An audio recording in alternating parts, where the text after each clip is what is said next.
In 2015, I set out to write a year-long series in the failing New York Times about people age 85 and up. They're one of the fastest growing age groups in the country. When I was born, there were fewer than 1 million. Now there's a little more than 6 million. So you guys seem like nice people coming out on a cold night. I don't want to scare you, but imagine if there were suddenly 6 times as many teenagers running around.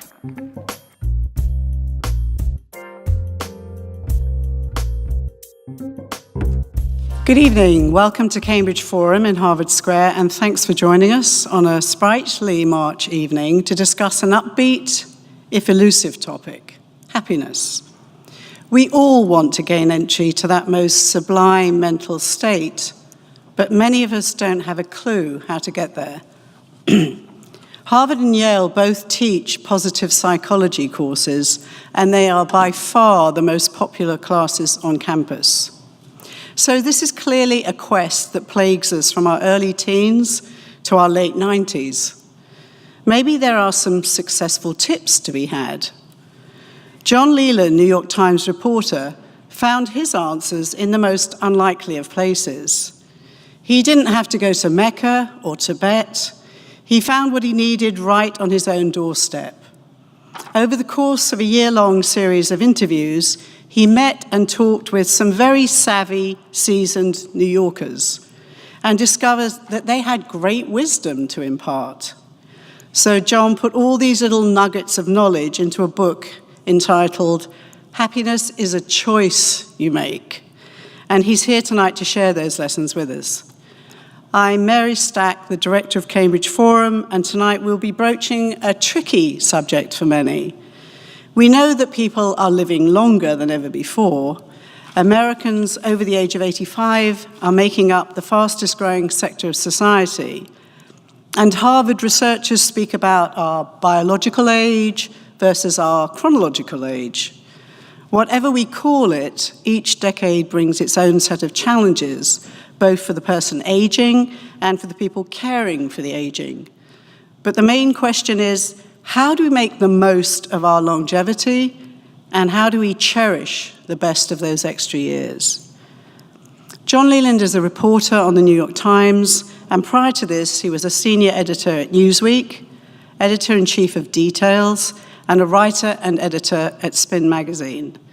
Fresh from the Big Apple and full of the secrets about everyday happiness, we welcome John Leland. The folks at the Cambridge Forum felt that some of the topics lately were getting a little on the heavy side, so they asked me to come in and lighten things up. So I'm going to talk tonight about getting old and dying. Or as I call it, living long and not forever. 2 of the great gifts that we're given. Living long because it means we have time to do a lot of the things we want to do, and to accept the things that we can't do. And not forever because it means that every day has value, and we're here to receive that value. So if you can live every day as if you're going to live long, as if you're going to get old and you're going to die, some of the things that you worry about, or the things that you covet, or the things that you tie yourself up in knots over, they'll lose their hold over you because they're not really that powerful.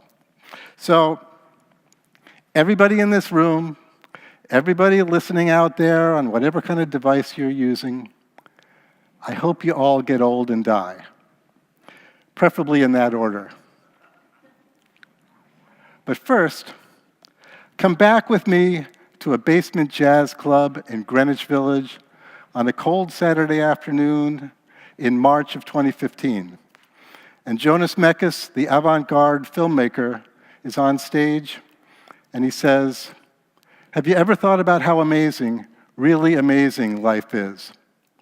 There's a little bit of nervous laughter in the audience because people don't know exactly how to take it. I'm in the back at a table of Lithuanian opera singers. I'm 55 years old, in the middle of a divorce, asking myself, have I ever thought about life that way? Sure, probably a couple times over the years, maybe 3. But by this time, I've been following Jonas for about 3 months, and I realize that that's how Jonas looks at life all the time. So that is our challenge here tonight. How do we train our brains to think about how amazing, really amazing life is, and to think about it all the time? Can't be done, right? This is Cambridge. But think about how much time and energy you put into trying to change the world, or trying to change the people around you, or even just one person, which we all know is the most fruitless thing you can do, to try to change another person. But we do it because we think it's going to make our life better, and we try and we fail and we fail and we fail again and we keep at it, or else we succeed, and it doesn't really change very much in the way we thought it would. But there's, I think, a more effective fix that's much closer to hand. If you would, everybody, please just close your eyes for a minute. Just 1 minute. Everybody, if you can do that. You at home, do it if you will. If you're not driving, please. Now imagine you don't have long to live. Something's come up. You should have read the service contract. The deal's been changed. You have a year or 2, maybe 5 on the outside. How do you want to live? Who do you want to spend that time with? What's important to you now and what isn't? What do you hang on to and what do you let go of? Okay, open your eyes. Ask yourself, why aren't you living like that now? What's stopping you? That little exercise is as close as I can come to putting you in the shoes of 6 people who changed the way I think about life in ways that I wasn't expecting. And they taught me that I carry around with me everything I need to be happy and filled with wonder, even on my bad days.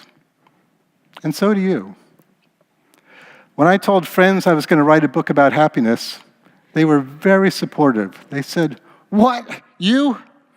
You are the last person to write about happiness."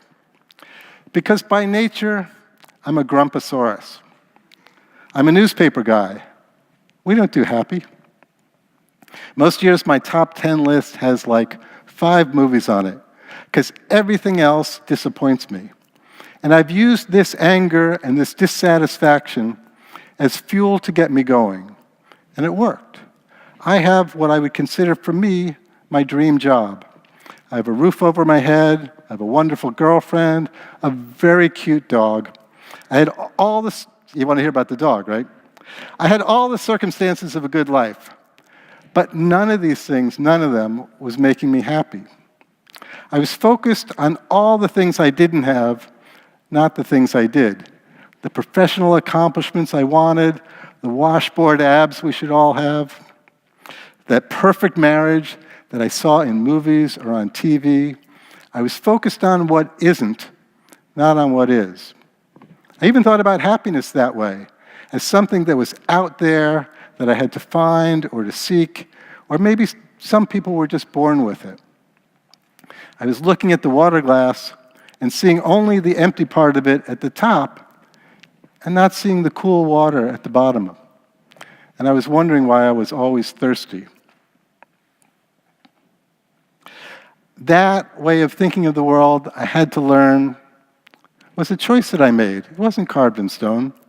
And I'd made it because at some point it was useful to me. It got me things that I wanted, but now it wasn't doing that anymore. Or else the things it got me weren't enough. And I realized that just like I chose that way of thinking, I could choose another one. Maybe I could even choose to see life as being amazing. That was going to take a little bit of work. But from a quarter where I didn't expect it, I found 6 incredible teachers to help me get there. In 2015, I set out to write a year-long series in the failing New York Times about people age 85 and up. They're one of the fastest-growing age groups in the country. When I was born, there were fewer than 1 million. Now there's a little more than 6 million. So you guys seem like nice people coming out on a cold night. I don't want to scare you. But Imagine if there were suddenly 6 times as many teenagers running around. So with all these older people, I wanted to know what their lives were like, day to day. What did they live for? What got them going in the morning? What were they afraid of? What made life worth living? And at what point wasn't it worth living anymore? And I wanted to know this from the true experts, the people who are living it. Because so much of what we think we know about old age comes from people who have never been old. It's as if everything you ever read about life in New England came from people who had never set foot there. Here we're in Boston. We could go to all the universities and all the gerontology departments, and we might not meet more than a handful of professors who are over 70. That's in gerontology. Imagine if we went to all the women's studies departments and only met a handful of professors who were women. And it makes a difference. But we don't know what it is because we don't know what to ask. But as one of the women in my book is always telling her daughter, I was your age, but you were never my age. So with the humility for which New York Times reporters are so well known, excuse me, I realized that I had to admit that I didn't know what it was like to be 85, and I had to find people that did. So I began this with my mother, Dorothy, who's 90 years old, and who says, if you want to know what old age is like, it stinks. My mother's been to so many doctors recently that she's decided she wants her tombstone to read, "You look good." Some years ago, my mother had a life-threatening infection, and the doctors called me and my brother, and they asked us if we would authorize them to insert a feeding tube in her stomach to keep her alive long enough to give the antibiotics a chance to work. I was on assignment in Iraq at the time, so my brother and I were talking over these scratchy cell phone connections, barely able to hear one another. And that's how we're deciding whether our mother lives or dies. If we say no to the feeding tube, she never regains consciousness, and the infection takes her painlessly away. If we approve it and the antibiotics work, she can return to the life she had before. She had friends in the building. She went to the Philharmonic occasionally. Okay, she said life stinks, but we were the experts and it didn't look bad to us. So we approved the feeding tube, and she's never quite forgiven us for that. And my other starting point in this is a body of research that I wanted to understand. And sociologists call it the paradox of aging. That as much as our culture worships youth, older people say they're more content with their lives than younger people do. They're less stressed, they're less afraid of death. Sometimes people call this the U-shaped curve of happiness, that we're up high in the beginning, and then it goes down, down, down like this to you're like at where I am right now. And then it goes up at the end. And they found this U-shaped curve in cultures all over the world. In poor countries and rich countries, countries that are at war, and countries that are at peace. And it made no sense to me. How can people whose minds are in decline and whose bodies are in decline say they're more content than people who are in the prime of life? What did they know that I don't know? And what can we all learn from people who have lived long enough to know something about life? It's not information you can get on the internet, because the internet doesn't know what it's like to get old. So I began by spending a couple months meeting as many people over the age of 85 as I could. I went to nursing homes and senior citizen centers and assisted living buildings and YWCAs and JCCs and public libraries and book groups, talking to anybody who would talk to me. And I narrowed it down to 6 people, different classes and religions and races, sexual orientations. And my idea was that I'd follow them for a year and write about the toll that old age was taking on their lives. Maybe one would fall and break a hip. Somebody would lose their memory. They'd become socially isolated. I saw ahead of me a whole series of Malady of the Month articles. And journalism loves a good problem. And what else was there to say about getting old? And this led me to a man named Fred Jones. Fred was 87 at the time, living alone in a walk-up apartment in Brooklyn, and he was in the process of losing 2 toes to gangrene. His closest daughter was dying of stage 4 breast cancer. So there was Fred, failing health, homebound, socially isolated. I asked Fred, what was the happiest time of his life? And Fred said, right now. Fred was a player. Fred had 6 kids by 4 different women, and he was always telling a dirty story or trying to sing like Billy Eckstine or talking about the flashy suits he used to wear to the Savoy ballroom before his orthopedic shoes cramped his style. And one of my first visits to Fred, we went to the supermarket, and he cruised the cashiers to see who was the prettiest before checking out. Fred liked to say he was a bon vivant, and he never pronounced it the same way twice. And he was always after me to fix him up with one of those real fine chicks that he was sure that I knew, because I too had to be a bon vivant. Fred was a lot of fun, but he also had a lesson for me, and it was the simplest of lessons. He said, my favorite part of the day is waking up in the morning and saying, thank God for another day, on my way to 110. Amazing. There was Fred, this broken down man, losing his toes, his daughter's dying of cancer, and he's looking at that water glass and seeing only the cool drink of water at the bottom, not thinking about all that he was missing at the top of it. He was giving thanks for what is another day and not worrying about what isn't. And after all, the water is what we drink. So there was the paradox of aging, that older people are more content, being lived out right in front of me in flesh and poorly circulating blood. As hard as Fred's life was, he was happier than almost anyone I know, including people who had much, much easier lives than he did. There's a number of different explanations for the paradox of aging, but the best one, I think, comes from Laura Carstensen at Stanford. And she says, it all comes down to the way we look at time. That when we're young, we see a long time horizon in front of us, so we're busy gathering as much information and experience as possible, because we don't know what we're going to need later on. And this not knowing leads to anxiety, and some of the experiences we seek out are going to be painful and damaging. It's a focus on what isn't, not what is. When you're young, you kiss a frog hoping it's going to turn out to be a prince.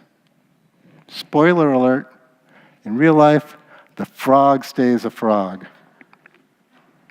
But older people, it's just the opposite, right? They see a short time horizon in front of them, so they focus on things that are pleasing to them right now. They don't kiss a frog, they kiss their grandchildren. The Stanford researchers conducted a memory test where they showed people 2 pictures, a positive one and a negative one. And the older people remembered the positive images much better than the negative ones, because these were more pleasing memories to hang on to. Younger people remembered them both about the same, because they didn't know what's going to be on the test. The researchers studied the brain activity in an fMRI scanner, and they found that the older brains responded more strongly to the positive images than the negative ones. Again, younger people responded to both about the same. So this meant that older people weren't just storing that positive memory better, but they were more drawn to that positive information in the first place. And for Fred, this shorter time horizon was the key to the way he saw his life. He said, happiness to me is what's happening now. It's not the next world, it's not the dance you're going to tonight. If you're not happy at the present time, you're not happy. Some people say, I get that new fur coat for the winter, or get a new automobile, I'll be happy then. But you don't know what's going to happen by that time, right now Are you happy? Well, Fred certainly was, but what about the rest of us? How do we get there? And that also is easy. One more exercise. This one's easy, I promise. You can keep your eyes open. Just think of one thing that you're grateful for right now. Everybody, just think of one thing. Really do it. Don't be like those people that just move their mouths in church during the hymns. Really think about it. So there's everyone can do that, right? It can be something really simple like that spring is coming in a couple weeks, or something monumental like spring is coming in a couple weeks. And we didn't have to do anything to make it possible. Everybody can do that. You folks at home, you can do it too, right? Well, there's a whole body of research that says if people do just that, even in that hokey, contrived way that we did, to consciously make note of one thing that you're grateful for on a regular basis, it changes them. They sleep better, they're more optimistic about the future, they have a greater sense of well-being. And there's even one experiment where people who did that were more likely to perform an act of kindness to a stranger. And there's physical changes also. Lower blood pressure, better immune function, less inflammation, lower levels of the stress hormone, cortisol. If there were a pill that could do all that, we'd rush out to get it or to invest in the company that manufactured it. But we can all do it in less time than it takes to brush your teeth in the morning. And this is what Fred was doing. Instead of grumbling about the things that were a problem in his life, he was giving thanks for another day. It didn't matter what he was grateful for or whether any of us would have wanted to give thanks for one of Fred's days. What matters was that he made the choice to do it. And in doing so, he changed everything. That was Fred's lesson to me, that the root of happiness is gratitude, and the root of gratitude is the choice to be grateful. So think about that sequence. Choice to gratitude to happiness. The one element that's driving that chain is the one that we have the most control over, choice. We don't have control over the things that happen to us in life, but we do have the choice to give thanks for another day. Hospice nurses say to their terminally ill patients, "You're dying, but you're not dead right now. How do you want to live right this minute?" Fred showed me how to make that choice because he lived it in circumstances where I saw only hardship. And if he could do it, I really had no excuse not to. I was off to a good start, and it was one that I had not expected. Enter Helen Moses, Hurricane Helen. Helen found the second love of her life in a nursing home with the man in the room next door named Howie Zeimer. And their on-again, off-again wedding plans, against gale force resistance from Helen's daughter, have been the best running soap opera that I can think of for the last 4 years. Helen is loud and brassy and beautiful, and she's slowed down a bit lately, but until then she was always in a fight with someone or other at the nursing home. But she said she and Howie had never had an argument. You want to know why? Because whatever I say goes, right, Howie? Yes, it does. Wait till I get you home. Howie is 21 years younger than Helen, but he had a severe brain injury that made him a lot slower than she was. And sometimes their conversations would slip slightly off the rails. And Howie would say, "You're the one woman in my lifetime, I mean it." And Helen would say, with impeccable timing, "I can't hear you, but it better be good." I sometimes wondered what Helen was getting out of this relationship, because Howie adored her, you could see that, but he used up a lot of her energy without giving her much back. And he spoke so slowly that she'd often stop listening to him in the middle. But as I spent time with them, I realized that what Howie gave her was that he needed her, and all his disabilities just meant that he'd need her more.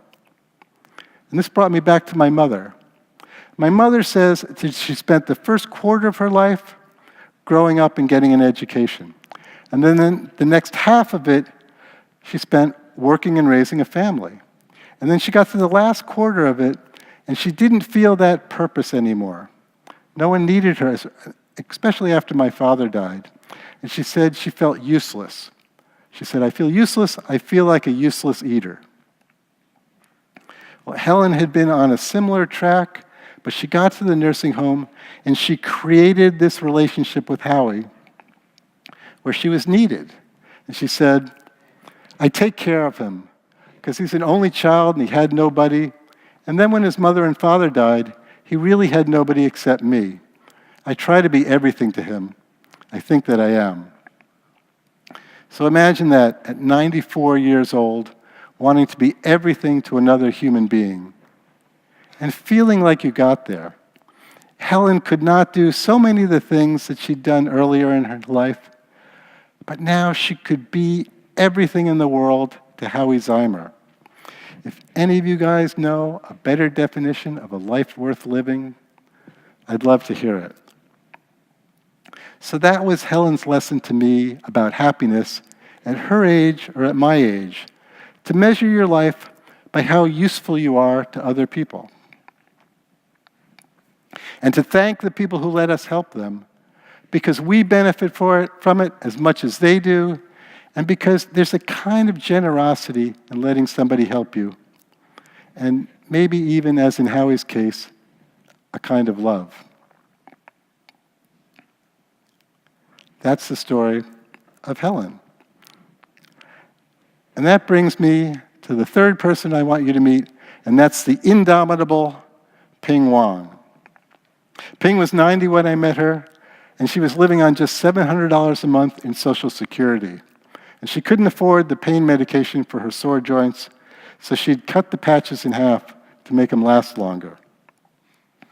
Ping had lost a lot. She'd lost her husband, she'd lost her son who was murdered in China, and she'd lost a lot of her mobility. But she never defined herself by these losses. Only other people defined her that way. Instead, she played mahjong every day with the same 3 women in her building.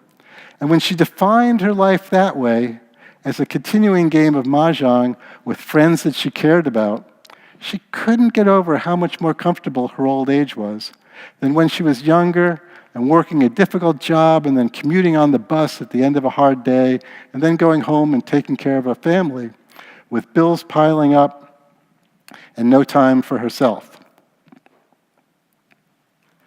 And that was Ping's lesson to me, that whatever hardships we have, whatever age we are, we have an active say in what role we give them in our lives. We can think they're the centerpiece of our lives, the defining moments of our lives, or we can think they're just things we encounter along the way, like stops on a railroad train. My losses were minor compared to Ping's. But we all have losses. Everybody in this room has losses. They're just part of what it means to be human, like the sensation of darkness or love. There's something we share with everybody who's ever lived, not something that we and we alone are singled out for. So instead of grumbling over my own losses, I started to look for openings to follow Ping's lead and to live for the things I could still do, not for what I'd lost. And this led me to an area that I thought was kind of a total fantasy, that idea of living in the moment, that buzz phrase that you hear, and I never really believed it existed. It's something that I heard from people who maybe I thought smoked a lot of marijuana. But as I started following Ping's lead, I started thinking, that groggy moment, first moment of the morning, you stop and kiss your loved one or savor that first sip of coffee. You step back and say, this morning, this moment has everything I need of life in it right now. Later on, I'll need other things. But right now, this is it. So that's the lesson of Ping. And those are just 3 of the people I spent time with. There were 3 more, John Sorensen, Ruth Willig, and Jonas Mekas, and they all had equally life-changing lessons to teach me. The 6 of them were all so different from one another. They had different health, different wealth, different social supports, different family structure to befriend them. And I figured that there'd be a direct correlation between the circumstances of their lives, especially their family support and tight relationships, and how they saw the quality of their life. But it wasn't really the case. The way they saw their quality of life wasn't so much connected to their circumstances, but the way they saw those circumstances. The ones that saw themselves as the authors of their lives, capable of changing and adapting to whatever came at them, even when it was very hard. They were the ones that were most satisfied with their lives. And the ones like my mother, who didn't feel they were authors of their lives, who felt that they were kind of living as a fixed commodity, and life and old age was something that happened to them, they were the least satisfied with their lives. And this is true at any age. If we think we're the authors of our lives, we don't seek a purpose or joy, we create it. We don't wait for things to be grateful for. We give thanks for another day.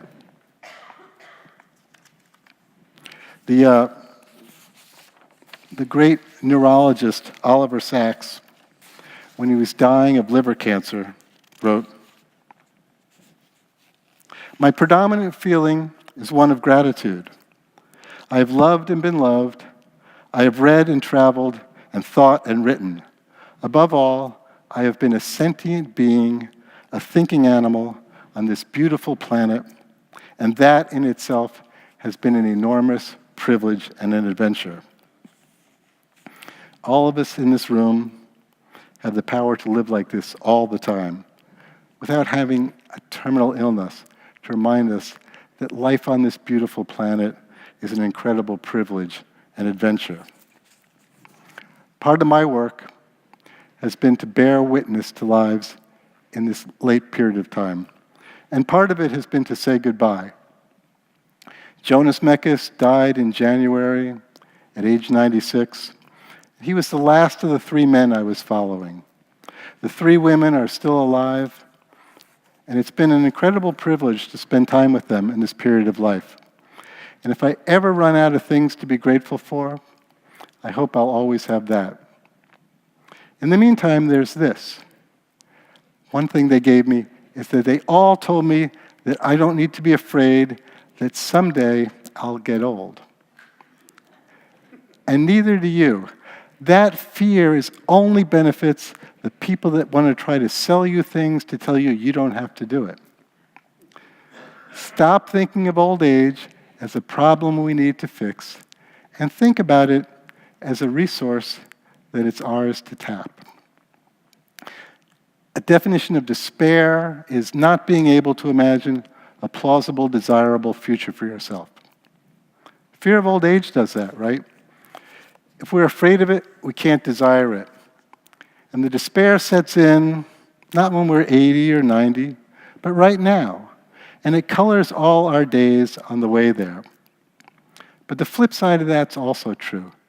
If you can rethink old age as a period of change and growth, and also loss, you can not only desire it, but you can give thanks for it now, and that gratitude lifts up all our days on the way there. It's the difference between looking out the prow of your ship and seeing in the distance an iceberg, and looking out and seeing Tahiti. The water around you, both ships, might be the same, but they're having a lot more fun on one ship. A couple years ago, an interviewer asked Jonas Mekas, if you could give any advice to somebody who wanted to be a filmmaker, what would it be? And Jonas's answer was classic Jonas. He said, get a camera.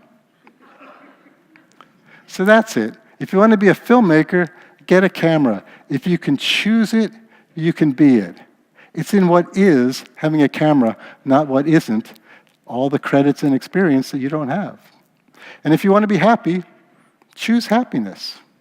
Choose gratitude. Choose usefulness to other people. Choose to live for the things you can still do, not for what you've lost. It's up to you. You can wait until you're 85 or 90, or you can do it now. As for me, before I'd written a word of this book or knew what I wanted it to say, I was kind of struggling with the material. I wrote down the 6 words that became the title, Happiness is a Choice You Make, and I taped them up my bed so I'd see them first thing in the morning and last thing at night. And I didn't know quite what I wanted to do with that yet, but just having that there and seeing it every day was a constant reminder that it was up to me to choose how I wanted to view the things in my life, what was important and what wasn't. Happiness, it's kind of a vague word, right? My definition might be different from yours or yours or yours. But the key word in that sentence is really choice. It's a declaration that I'm not defined by the circumstances of my life. I write the story of how I fit into those circumstances. And that declaration is liberating, and that liberation is, I think, the essence of happiness. So happiness isn't the thing you choose, it's the act of choosing. Go back with me to that club in Greenwich Village for a minute, where Jonas asks, have you ever thought about how amazing life is? Life goes on either way. It knows it's amazing. It's up to you to recognize that and to live in it. Because what's amazing, really amazing about life, is what is, not what isn't. You can say, I'm going to be happy as soon as all my problems are solved, or I lose 10 pounds, or I get that beach condo in Waikiki. That's pinning your happiness to what isn't, not what is. Or you can say, I have problems, but everybody has problems. That's life, and I can be happy anyway. That's pinning your happiness to what is, not what isn't. Doesn't mean you need to be complacent. You can still go out and change the world, save the planet, lose that weight, vote the bums out of Washington. It just means that you're living fully on the way there instead of being consumed by worry that you're not going to get there. Because worry is a thing we invent to rob us of happiness. It's not real. By definition, it's what isn't. And Jonas Mekas once again put this so well. He said, I never worry. I'll start to worry when something happens. Why worry when it's not happening? And then why worry when it happens? You deal with it. You waste time worrying, and it may never happen what you think. Nothing is hopeless. I don't even know what it means, hopeless. I told you I had the best job ever, right? And when I took that to heart and I understood it, it changed me. Still didn't get those washboard abs. And it didn't teach me to lean in. But it taught me that these things weren't really what was important to me. And it taught me to focus on the things that were, especially amid all the maelstrom of noise that we're living through now. Time with the people that I really care about, being useful to others, valuing each day as if it might be the last, because my days are as finite as any of the elders. In other words, it taught me to think like an old person, and I'm much, much happier for it. But as I say in the book, I could be wrong about all of this, in which case I'll have spent all those years living more happily in vain. I can live with that. Thank you very much. We encourage you straight away to come up because I know that lots of good questions are going to come out of this. But I did want to ask you one thing. Yes. What was it that Jonas had written on his blackboard? I loved that. I told you what I have written by my bedside. Jonas Mekas has a sign up in his apartment, or he did, that said, keep dancing, keep singing, have a good drink, and do not get too serious. Okay? And I think those are words to live by. And I now have that up on my desk. My little cubicle, it's about half the size of this chair, but on one wall I've got that sign. Yeah, I think putting everything in perspective and being able to laugh is huge. It's huge. So I'm going to say come up, because this is, I'm sure there are lots of questions. Some are upbeat and some might be a bit more difficult. Go ahead. I go to see my therapist once a month because I'm so unhappy. And the last time I went to see her, she asked me if I'd ever heard of something called tapping. Well, I just did hear about it. And on the web, there's a convention, I guess, about tapping, and it's on the left coast. And they have excerpts that you can listen to every day, and then they teach you how to tap. And I'm wondering if you have any comments. The theory is tapping and your special points in your body, and you were saying, I'm miserable, and I recognize that, but I love myself unconditionally. And this is supposed to, it's a little bit more involved than that, but not much. Can you talk about tapping? It's new to me. Has it been helpful to you? Well, I don't know. At least I'm standing up here speaking. I don't know if it's You can get it online. Meridian It's not tapping. hurting It's me. been around for a while. I'm not familiar with it. I think any time where we're doing this, where we're taking authorship of our own lives, taking control of it, really being able to figure out that, things come at us. We're not in control of all those, but we have some control or influence over the way we respond to them. Anything that puts you into that, there's a version of that in almost all of our wisdom literature, prayer, meditation, Right. 12-step programs. Everybody looks at that, and they all sort of have some version of that process. So this sounds like it's another one. I think so. It's positive psychology. It is. Well, thank you. Hi, thank you very much. That was so interesting. I'm wondering about if you gleaned any advice for, some people really are sort of stuck in a negativity, and how do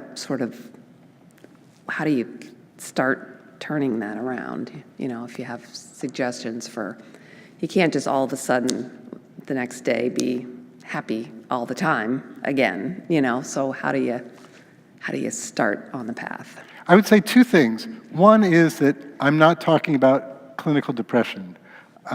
Depression is an illness, potentially deadly illness, and it needs professional treatment like anything else. You can't cure your cancer by changing your attitude. You can't cure your depression by changing your attitude. But the other thing I would say is maybe you shouldn't be trying to change that person. Maybe they know about their life. Maybe what you can do is change your relationship with them and make that a more nurturing and more open relationship with them, and seeing that you can have a slight influence on them that way, rather than feeling, I know what's best for you. I want you to change in the way that I say. Because none of us wants to do that.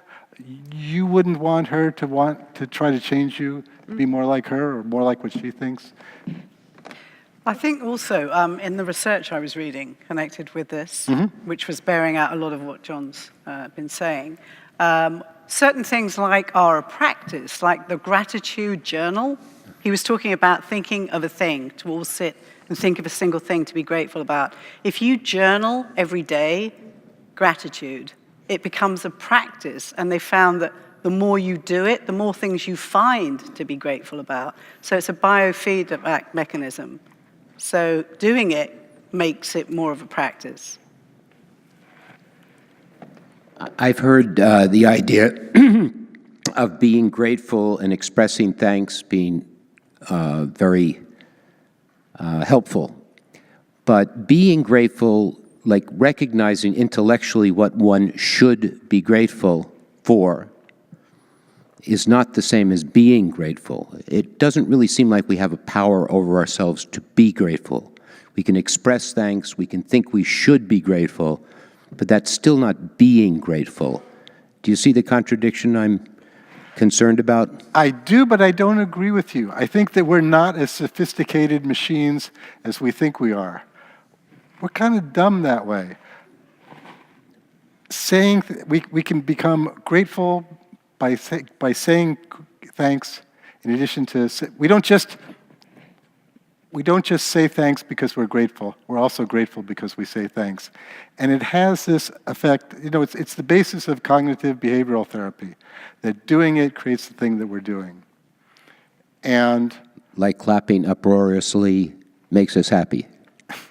sleep makes us happy? No, clapping. Clapping makes us happy, yeah. Uproariously. There's this research that says, they have people put a pen in their mouth.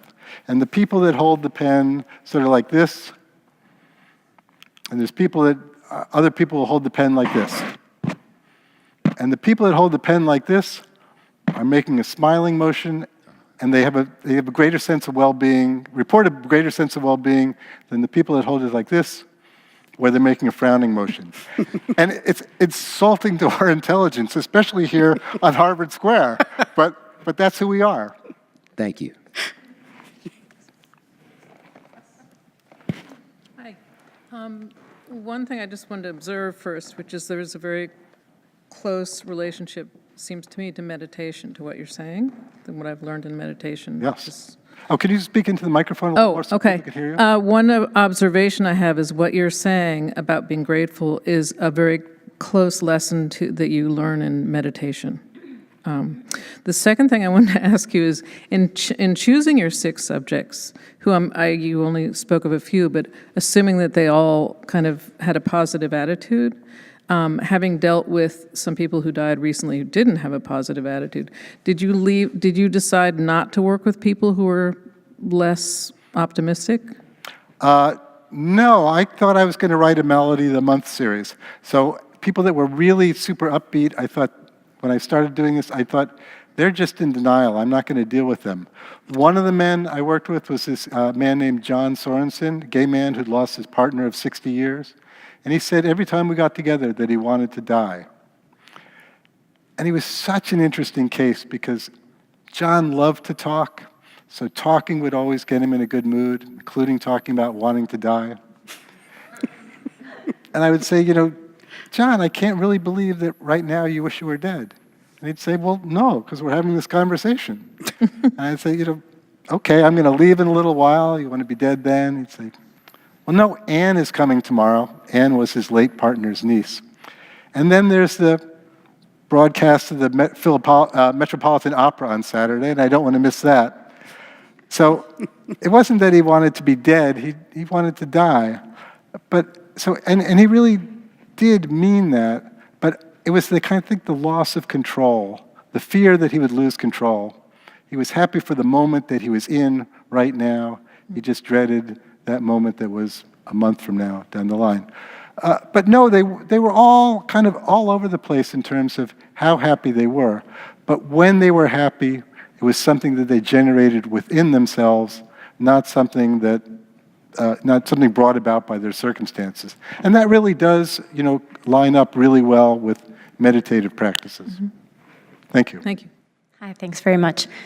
So I came to a session similar to this about a different book called Resilience. And in that book, there was an analysis of people who'd gone through serious trauma, prisoners of war, earthquake, the like.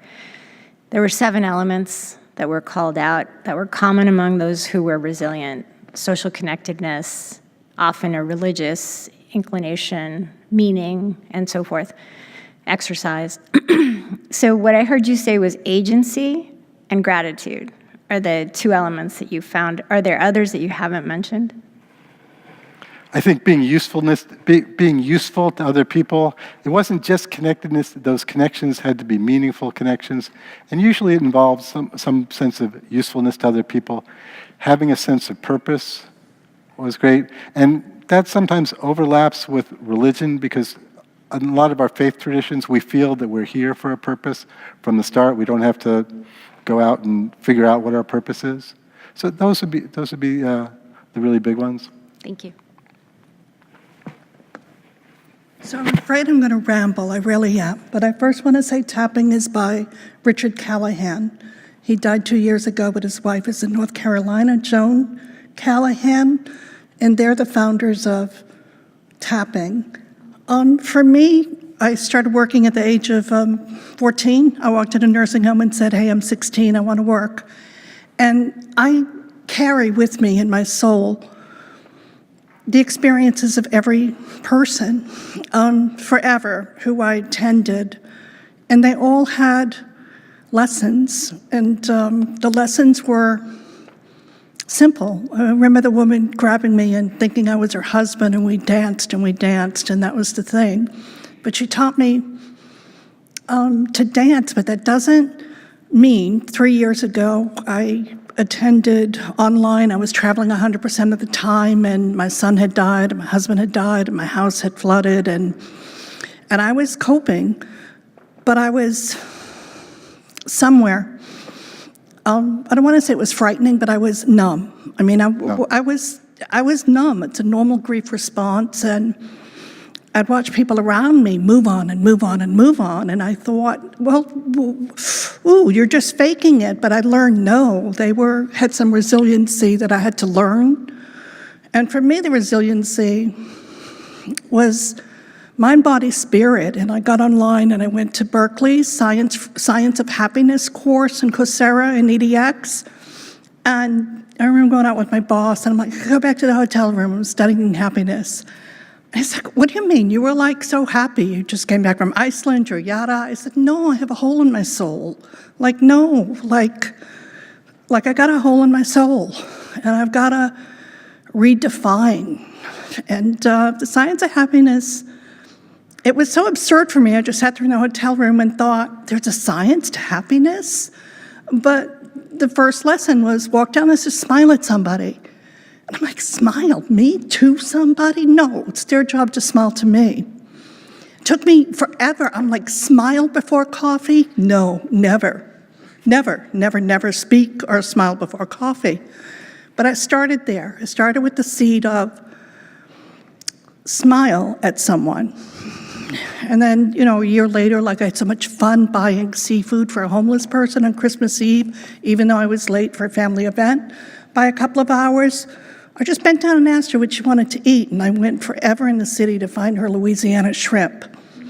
And that stays with me, those little things. Then the universe just opened up to me at my work. I'm volunteering in Burundi and Rwanda and China and Jeremiah's program, and I worry, I don't know how I'm going to do it because I'm a little bit overcommitted, but that feeling of minimizing self and being less narcissistic, now I'm like, shoot, you spent all that time. Like my daughter knows, her dad died, her brother died, she rescued dogs. And she would say to me, Mom, you're not okay. I'm like, I'm fine. She goes, the dogs know. I goes, well, what do they know? They're dogs. I mean, what do they know? She said, they know. You're anxious inside. Look at them. They're not loving you because you're not okay. But now I know they're totally okay with me.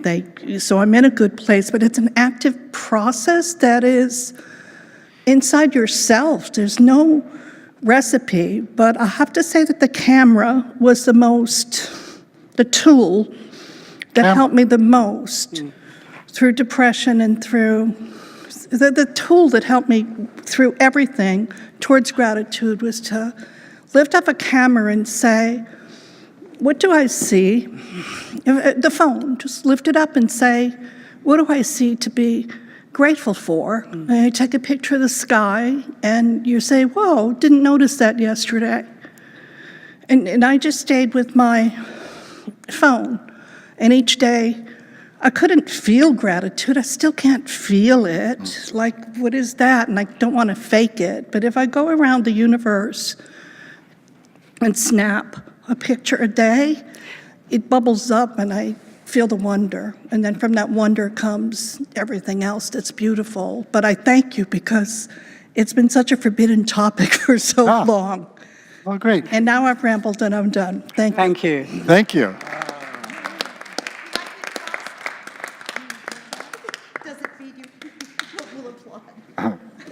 Thank you very much.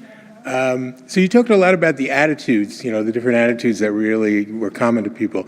I'm curious, like you mentioned the woman who played Mahjong every day, and Yes. obviously that was very important to her. Were there certain patterns that you noticed talking to the people in terms of like the ingredients that were part of their lives, that they just felt like by having those, they just felt more alive and just felt like you were describing the person, I think it was Jonas who got up in the morning or whoever, those kind of things that just by having those kind of ingredients, the patterns, the repetition, whatever, by having that be part of their lives really made a difference in terms of just feeling like every day was special, but it created this longevity and this kind of rhythm for them. That's a wonderful question. The magic wasn't in the ingredients, it was in their relationship to the ingredients. So Mahjong was great for Ping Wang because she had this relationship with Ping Wang, and it brought her to these, and with the 3 women that she had this with. For Fred Jones, it was singing, and also he had a book of aphorisms. He loved Joel Osteen, partly because Joel Osteen had a pretty wife, but also partly because he had a great head of hair. So that was important to Fred. Jonas Mekas would wake up every morning and he'd stand on his head. That was like, and he'd have a bowl of oats, and that was sort of his way of doing it. And Helen Moses, it was taking care of Howie. So all those things, Howie wasn't so great, standing on your head isn't so great, Mahjong's not so great, Billy Eckstein is pretty great, but what matters was what those things meant to them. Right. Thank you. So I have a simple yet complex question. If you had realized this personal philosophy earlier, do you think that you would be somewhere different in your life? Or do you think would you have made different choices? Well, the question was whether I would be someplace different if I discovered this earlier. And I think I probably would be, but I'm so grateful to have discovered it now and to have had these 6 incredible people to teach me there. It's possible that I wasn't open to it earlier because, as I say, I had chosen the way of looking at the world that I had because it got me things that I wanted. And I needed to learn that those things weren't really the be-all and end-all. Thank you. Hi, my name's Janet, and I was wondering about 3 things. One is, I read research that seems to suggest that people tend to reach a certain baseline, like they'll get a new item, like a material kind of thing, or whatever they want to achieve, and they'll feel happy, and then they'll go back to where they always are. So people always tend to be like whatever baseline they are.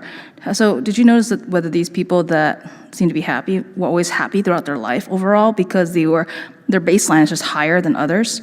And number 2 is is baseline kind of really a reflection of how they feel about themselves? Are people higher self-esteem, or tend to have a more resilient kind of nature toward, view on life? And sometimes not even just agencies can be comforting. Sometimes the idea that, it's fated, there's a sense of coming to terms of, it's meant to be. That could be comforting for some people too, not just agency, but the agency towards, or believing in the agency being a beneficial kind of agency, a determinism for them could be, I can imagine could be also comforting. So there's sort of little parts to that, I guess. Was there something? I should say I do not like the metaphor of the baseline. It's Okay. it has the idea that you're at a point. I think we all have different ranges of happiness that we, move up and down within. Some of us are not going to be great Olympic athletes no matter how much we train. Some of us are not going to be great Olympic happiness people, no matter how much we train. Mm-hmm. But we can get stronger and faster in our athletic ability, and we can do things that'll help us spend more of our time towards the higher end of our range and less at the bottom end of our range. There's there is a genetic component to happiness, and it determines some of it, but there's also the idea that we are at set point of happiness and we're fixed in it, and we can't go higher or lower than that. And I think that might be a bigger effect on how happy we are than the other one. So how do you reconcile that? The research just says that people get they get new things, acquire new things, and they sort of go back to where they were feeling. And then really the question is, how do you boost your base? What I know you don't like the term, but the baseline of like what you generally your average contentment level is. Well, one thing I would say is that we think those things are going to make us happy, and they don't. And we shouldn't be so surprised by that, because the last time we got the thing we really wanted, it only made us happy for a couple days as well. Circumstances don't really make you happy. It'd be great if they did. Getting that beach condo in Waikiki, if that would only make you happy, it'd be perfect. We'd all get that beach condo in Waikiki. But it doesn't.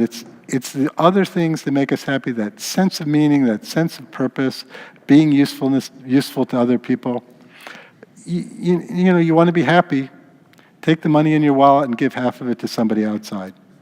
That'll make you much happier than taking half of it and buying something with it. Mm-hmm. And also, what about activity? Like, do you find that most people are like really like active? They're happier, like the ones who have like events and things to go to, less socials, or just they don't have to be really like active in their social life and just activities to be happy. It's really hard for me to see cause and effect there. And I look at the research and I get a little confused by it, because it could be that people are happy because they socialize more. It could be that they socialize more because they're happy. I think probably both of those are true, and it's probably a mutually reinforcing cycle. But thank you. That's a great question. Hello. Thanks for coming. Thank you. So you define despair as not being able to see a plausible, desirable future for yourself? Yes. I was just wondering, for someone who's experiencing despair, what advice would you give them based on what you've learned from these people? I think it would be to think about the things that they're afraid of, and think about how real they are, or how much that's in our own head, whether they're inevitable. We see this. I work with a bunch of news people, so they're all involved in politics now, and they're living in a world that might happen but might not. And I think I try to get people to focus on what is and not what isn't, what's really going on in your lives, not the things that you think might happen or might not happen. And I would say that particularly in the last couple of years, that last line I have about Jonas is about not worrying. I haven't gone through a week that I don't either need to quote that to myself to get me back on track, or quote that to somebody else to get back on track. If you're in despair, you think there's no plausible future, what is it that's making you feel that way? Is it global warming? That makes all of us worry, and I think we should. But despair doesn't help that. But I think if you're really in a place of despair, you need to talk to another person. I don't think you should ever spend time on your own in that state. I think it's very important, because it helps put it in perspective. And that's huge, huge, that somebody else is hearing. Hi, thank you for being here and coming. I'm living such an exciting yet uncertain period in my life. I'm 24 years old. Student debt has never been as astronomical as where it is, and I'm so privileged to have, received the, collegiate education that I have, grown up in the town and community with the relationships and family that I do. So I try to express gratitude and be mindful every day for that, and I'm so incredibly grateful. However, how have you combated the possibility of having such high expectations, or just the fear of uncertainty, like you're never going to, repay the wonderful parents that, gave you almost this life that you have in front of you, and now everything is your oyster. I'm trying to maintain that balance between combining my passions with professional endeavors and things of that nature. But I find that it's difficult to constantly find joy in your life's work or your job when maintaining that financial responsibility. So I guess to say, what do you recommend for someone who's looking to combat high expectations and not feeling like you're rising up to the surface, as well as, uncertainty for what your future unholds, self-doubt, things like that? Expectations are killers. Where do these expectations come from? Your parents' greatest joy in life is probably that they gave you this great education that they did. Somewhere on the other side of the world, there's another 24-year-old who woke up this morning in Yemen, a widow with 4 kids. And we're not that person, right? And that person's living every bit as full of life and meaningful a life as you are. So how do we reconcile this? Where is meaning in that life? Where is fullness in our lives, in my life as well as hers? And I think it involves getting out of ourselves and seeing that some of these expectations we have, some of these things that we feel we need to have in order to live a full life, people lead completely full lives without those things. What's different about us than about them? Thank you. Thank you. I think that was an absolutely wonderful, illuminating, and entertaining talk, John. And I think we've all got away with things to think about, a bit of wisdom and a little bit of practice for all of us to deal with. The next